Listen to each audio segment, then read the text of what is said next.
And we welcome you back to the Coaches Show here on KBPK, a branch of FC Hornet Media.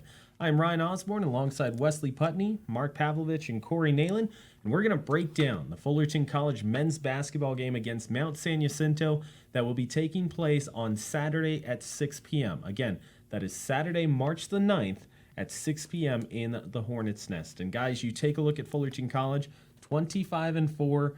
They had a good season. They're trying to defend that state title, but they're going to have their hands full against a very good Mount San Jacinto team. Yeah, I think it's a Mount San Jacinto team that if they hit their number, if they're in the 90s against Fullerton, Mount San Jacinto comes away with a victory. I really do believe that. If they can do, they've got four guys in double figures.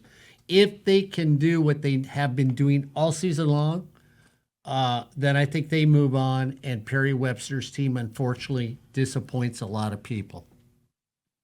It's going to be a great contrast of styles. I mean, this is the type of matchup that all playoff and tournaments want. You got the run and gun and just open fanaticism of Mount San Jacinto, who's 27-3, against Fullerton, who can do that, but we've seen them this year. They've struggled offensively to find their rhythm, and if they do that this week, it would be a time where, well, they don't make the state playoffs and Mount San Jacinto moves on. And Wesley, when I bring it over to you, you look at Fullerton College. This is a good basketball program. Yeah, they're very strong. They're pretty strong defensively, and they're going to have to really try and corral Mount San Jacinto this week, because Mount San Jacinto likes to put up a lot of points, and when they put up triple digits, they win. More often than not, they win the game. And it's like Corey and Mark are talking about right now. That's a team that averages over 90 points per game, 94.2 to be exact. That's the second highest scoring team in the state of California. And you look at their roster, and it's not just one guy who's doing it. You've got five different guys who are in double figures close to 20 points per game, two additional guys who are sitting at just north of 10. This is an electric scoring group. And like you were talking about a few moments ago, Corey, if the Eagles decide to run, that's where their pocket is. Yeah, I mean, they run. We've seen them play all season long, and when they've gotten trouble is when they were very, very sloppy. They'll turn the ball over, which they don't mind, but it's the extra turnovers that they have, the turnovers on the fast breaks that bother them. And when they've lost those three games, their 94 points a game is because they launch. It was Deshaun Stevens who averages 21, Isaiah Skinner who averages 18. They're guys who get up and down the floor, and all of them have the green light. And it's one of those things that the Eagles, this is their year to move on. And we'll get to the next statement. I'll let you guys chime in. Well, you know what? I was going to say with Fullerton, we watched them play against Cerritos this last week, which they won handily at the end of the game. The first half was, you and I talked about it. Ryan Osborne and I were texting each other during the game. Ryan, it was sloppy at best. The defense wasn't that great. They played a lot of, hey, let's dive to the basket, run two or three through the middle. Then the third guy would come from a wing, dive at the basket, and they were going down low.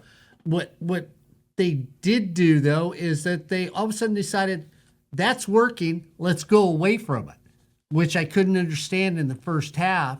And that allowed Cerritos to stay in the game. Cerritos couldn't shoot in the second half, and that was the difference of the game. Not that Fullerton shot so much better, but Cerritos couldn't make a shot to save their life, and that's why they didn't move on. And I'll swing it over to you, Wesley. I know you've been looking at Fullerton College and also this matchup as well.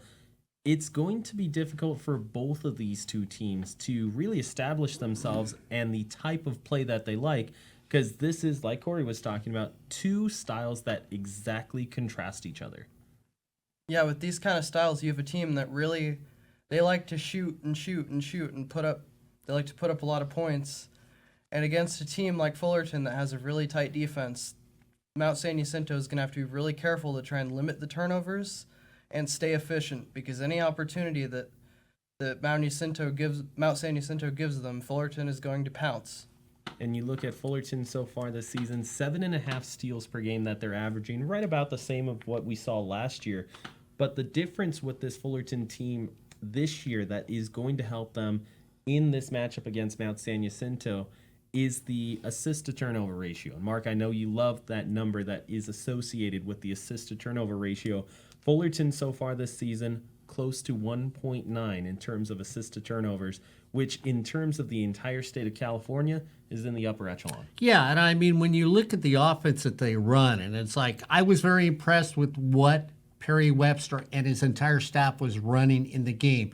They weren't settling for the, like Corey would say, which drives me nuts, the 3-point shot constantly. They were going down low. Cerritos was giving them the down low movement, and they were passing the ball well.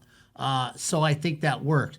All I'm going to say is, though, in this game, even if Mount San Jacinto is going against a very tough defense, they can shoot free throws.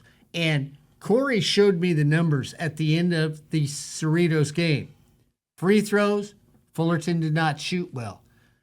That might be the outcome, and I think it usually is in a playoff game. Whoever can go to and it's called a free throw, not a free shot, because most of them can't make a free throw, that if they go to the line, that could be the difference in this game, because if it is opened up, there's going to be a lot of fouls out there. Yeah, and I think that was an anomaly last week. I think Fullerton shoots free throws better, and historically under Perry Webster's reign has shot free throws well, 70% and above. I think 22 of 38 last week. That was just a game where they didn't really have the rhythm offensively, even though they shoot 48% and they didn't have any rhythm. They shoot 5 of 14 for 3. That's not great, but it's not bad, and they didn't have any rhythm. It was just one of those games that I don't think happens again. And when we mentioned it was the Eagles' year this year, yeah, but I think because Fullerton has been there before, the Hornets have the best player in the state, rankings-wise.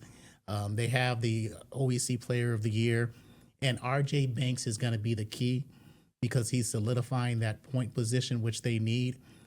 I just think that the best defensive team in the last 8 years will win the game, because that's the one thing that they've never been without, is they play solid D. It's funny that you mentioned RJ Banks. Got a chance to talk to him after the last game against Cerritos. And the biggest thing that he mentioned about his game against Cerritos that he was really thrilled with is the number 0.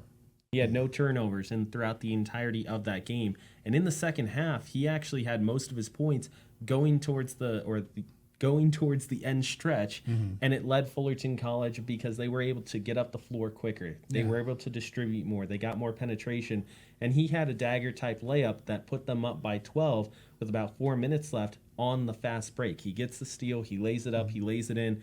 Fullerton College then takes command and takes control. If you look at a guy like RJ Banks, I'm not sure you can fit the definition of an X factor better than RJ Banks. Yeah, and the thing is, they only had 7 turnovers for the entire game, and that's another thing that will propel them, because those turnovers that they force, let's say Mount San Jacinto has 15 points off of turnovers, Fullerton does an outstanding job of capitalizing on them. And so those 50, if they get 15 turnovers, that's points, and don't expect Jeremiah Davis to have the night he had last week. Well, and I think a lot's got to do with it, too, is who's going to be the better rebounding team out there. We saw in the Cerritos game in the first half, Cerritos limited Fullerton getting multiple shots in that first half. So they controlled the boards and they held them up, and that's why the game stayed close.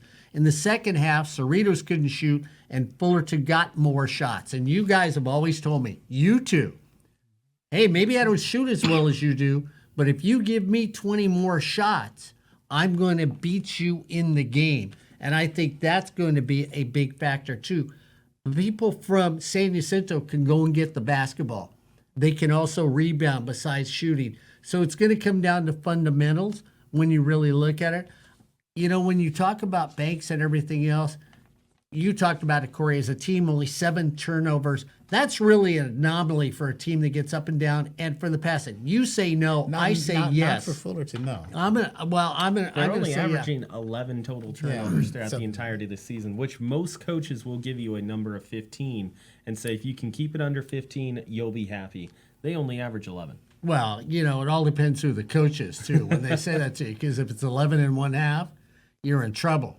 And I mean, that's where you look at it. So I think that's really where it comes down to. I'm going to say free throw line, rebounds is what's going to do. I think both these teams match up where they can shoot well. And we saw Fullerton not have a hot hand. Who pulls away in that first half? And I'm really going to go up. Whoever wins that first half, if they pull away, they can't do like some of these playoff teams have done and all of a sudden be up by 20 and allow a team to get back in the game. And Wesley, go ahead, because I know you were getting set to interject there just a few moments ago.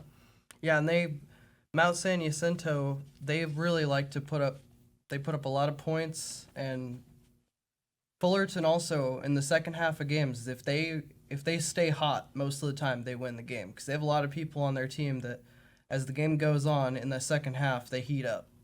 Yeah, and I mean, you mentioned that. You look at guys like Corey was mentioning, Jeremiah Davis, Christian Watson, the Orange Empire Conference MVP. And Only 6 points on Saturday. yeah, only 6 points. And you look at his averages throughout the entirety of the season, you're looking at a guy with 11.8 points per game, shooting over 50% from the floor, which, if you're looking at it in terms of basketball in Southern California, a wing or a guard shooting over 55% is almost unheard of.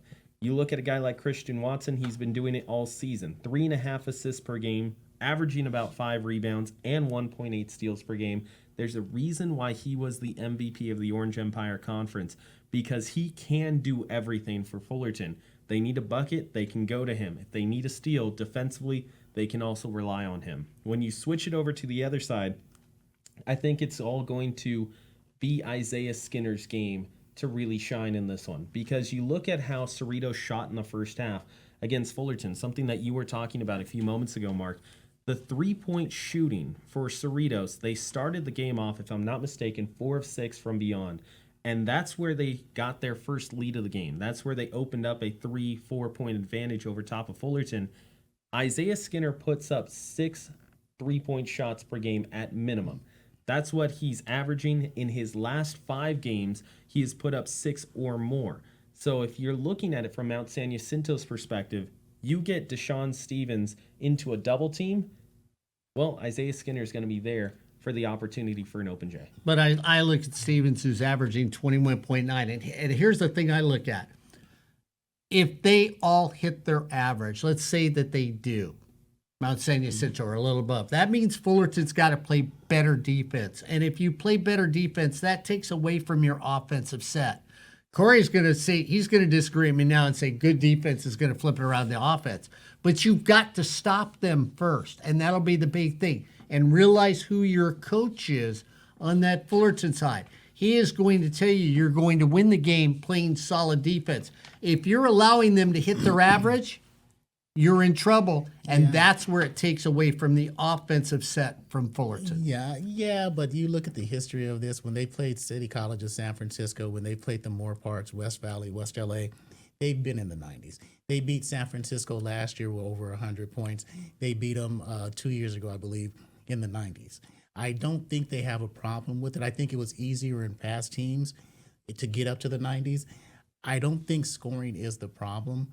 It's just going to be how fluid you're going to be. Because if everything evens out, if everything averages upon averages, Mount San Jacinto is going to get there. But the average you look at is the defensive side of the ball, where they give up 80. Fullerton gives up under 70. 67. So I think if the averages even out, defense wins. And Wesley, I'll swing it over to you. You look at common opponents between both of these two teams.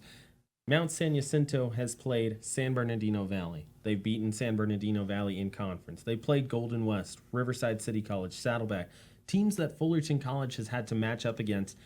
And to put it plainly, both teams dominated their common opponents. So it's not like you can look at these two teams and say, oh, well, Fullerton beat up on Cerritos, but Mount San Jacinto struggled against them. Both teams, with their common opponents, dominated. And so you look at these two teams, there's a reason why they're so far into the playoffs. Yeah, these two teams, it's almost like they've been on a collision course for each other. Like they have, for the opponents that they've beat, they have different styles, but they've, like you said, they've really handled their opponents. And so it's going to be interesting to see if these two teams are finally the kryptonite for each other. And you look at Mount San Jacinto, Corey mentioned it earlier, 27-3 overall, 13-3 in conference. Fullerton at 25-4 overall, 15-1 in conference. And what's crazy to think about Fullerton's record is that last year, people will look at this year and have comparisons to last year. I think that's unfair. But it's only natural. Yeah, it's human nature. You look at it, you say, okay, Fullerton last year, championship team. This year, they get a bye. But I think these are two very different teams with different styles to them. Yes, the defense is the common thread, but it's two teams with different styles. Fullerton at 25-4, excellent record, 15-1 in conference, another Orange Empire Conference crown to their credit. And you look at what they have the opportunity to do. Back-to-back state titles is in reach, and they'd be the first in over 10 years to do it if they do so. But if you look at the man to the right of you and you compare the two teams, he looks at you point blank and said last year's team wasn't about to lose. This year's team, he won't say that. He'll say there is a better chance that they could lose than last year's team would not lose. So I think statistically, you throw all that stuff out the window. I think they're two completely different teams when you look at them. And so I think you can't compare last year's Fullerton team to this year's Fullerton team. Why? Because they're different teams. They don't have the same cachet that they had last year when you looked at them up and down. And they don't have the same, I'm going to say they don't have the same defensive fervor that they had last year as a team. I'm going to have to disagree with you on that one. Their defense is steady. That's why they've won so many games. That's why they come back and are never out of a game, is because the way they play defense. Everybody seems to have bought into the system on how you play. When everything struggles, we saw them struggle in the first half. But what was the one consistent thing the whole game? A coach that stays after people. That defense, that defense staying after people and not letting Cerritos get up big, not letting Cerritos garner 5 straight threes or 3 straight threes. Yeah, they hit a 3, but they turned the ball over.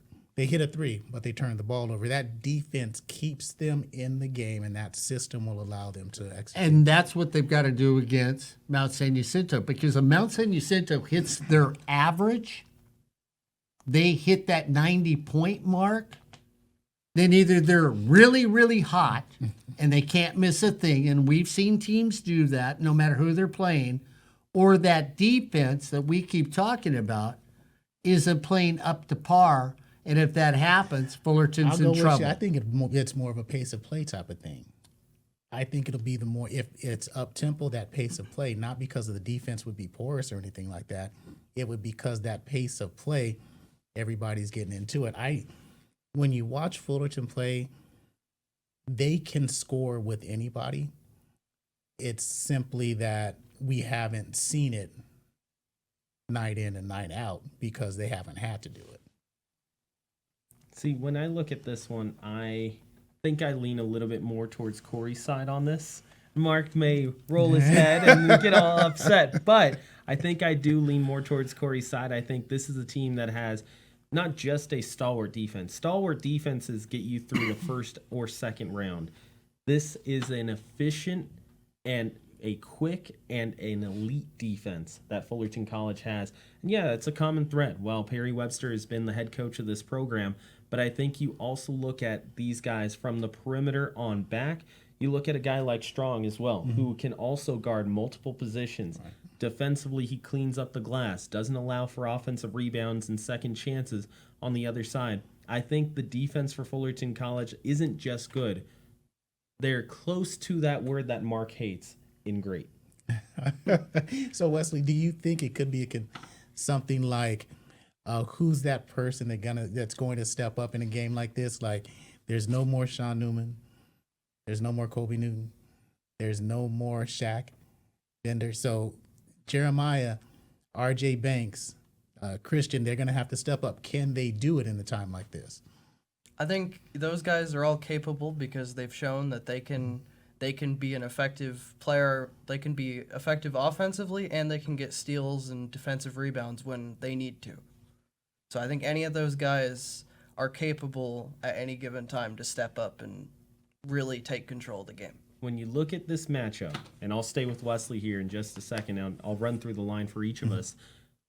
What is one, because we're talking a lot about statistics and averages and where guys are and whether or not they're going to hit their points, but Wesley, is there one number that stands out to you specifically for this Saturday? Probably like the amount of defensive rebounds. Whoever has like the more defensive and offensive rebounds, I think is going to be the one that wins the game. When you look at Fullerton so far this year, 1.3 rebounds.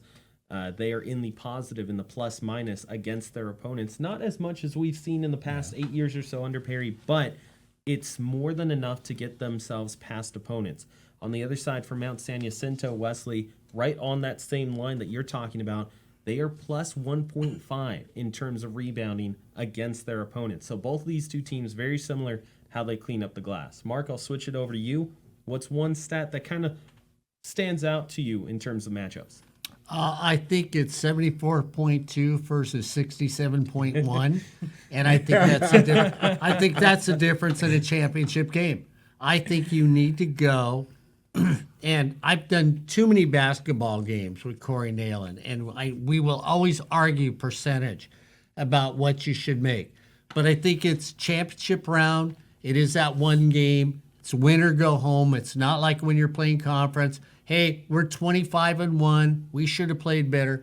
If you don't play that well in that one, you go home. I think it's that number that you've got to shoot at least 78% at the charity stripe to win that game this coming weekend. And that's the number. I'll stick with the 78%. You shoot 67, I don't think you're going to win the game. I bring it over to Corey. Corey, you have that one stat that stands out to you? Nope. And for myself, it's going to be all about the steals. How well can these two teams take the basketball away? Because we talked about the assist to turnover ratio. You look at Fullerton, only 11.1 turnovers per game. Comparatively, throughout Southern California, that's really good. But you're looking at two teams who can go out and get the ball. Fullerton has to be able to take care of the basketball, very similar to what you're saying, Mark, in the first half. You cannot allow for Mount San Jacinto to get up early and take the ball away from you and assert themselves. You do that, you're going to be in a lot of trouble. This is a team in Fullerton College who has veterans who can take care of the basketball if they decide to slow it down. Fullerton College, the way that they're going to win this game is making sure that Mount San Jacinto doesn't hit their average of 8.8 steals. And I got to ask you a question.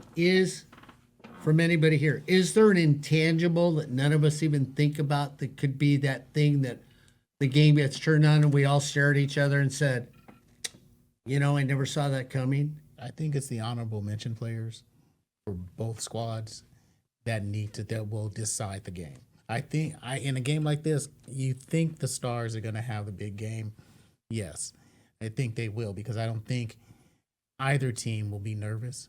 It's going to be those honorable mention guys like JQ, like Godfrey, who will have 8 to 10 points each that will need to step up. It's like the Elijah Shirleys for Mount San Jacinto. Yeah, he's a starter, averages 8 rebounds, but he's a guy who can get, double figures in points and rebounds. It's the role guys and the honorable mentions who need to step up, and they'll decide it. And to what Corey's saying, I'm going to say that a guy who is going to really help Fullerton College, especially in the last 10 minutes, it's going to be Mr. Alex Archer. You look at Archer, his last game out, 12 points. He had that secondary scoring for them. I think he's going to hit 11 points on the dot in this game, and it's going to be crucial for Fullerton College because when he hits those buckets, it's when Fullerton needs it the most. Yeah, because they have a deeper bench as well. I mean, Mount San Jacinto goes 6 deep. All 6 can put up double figures, but the 7, 8, 9, and 10 players that Perry can put out there and his coaching staff can put out there, that's another key. Wesley? I think definitely out of their bench, like we've been saying, like if they're role players on their bench, if they can go out there and put up 8 to 10 points, couple of assists, couple of steals, they could really make a difference. And that's actually, Mark, to Wesley's point, that's one thing that Fullerton does really well with that bench, those 8, 9, 10 guys, is that you'll look at them and you won't see that one statistic that's just eye-popping, but you will see it very well spread out across multiple different levels. Points per game, field goal percentage, assists, rebounds, steals. It seems like every single guy can do each of those categories well. And you're not going to find that guy who's going to be the specific points per game guy. You're not going to find that guy who's going to be just the steals guy. Each of them can do multiple categories, and they do it very well. So Fullerton College, Mount San Jacinto. That's on Saturday at 6 p.m. Stay with KBPK on Instagram and YouTube, because not only are we going to be putting up this preview, which you will see here on Friday night, and we'll also have a little bit more for you on Saturday morning leading up to this big matchup, the Southern California Regional Final, the opportunity to get to state for Fullerton College or Mount San Jacinto. Reminder that the state finals would be at Mount Sac on March 15th through the 17th. So for Wesley Putney, Mark Pavlovich, Corey Nalen, I'm Ron Osborne, thanking you for joining us here on KBPK, a branch of FC Hornet Media.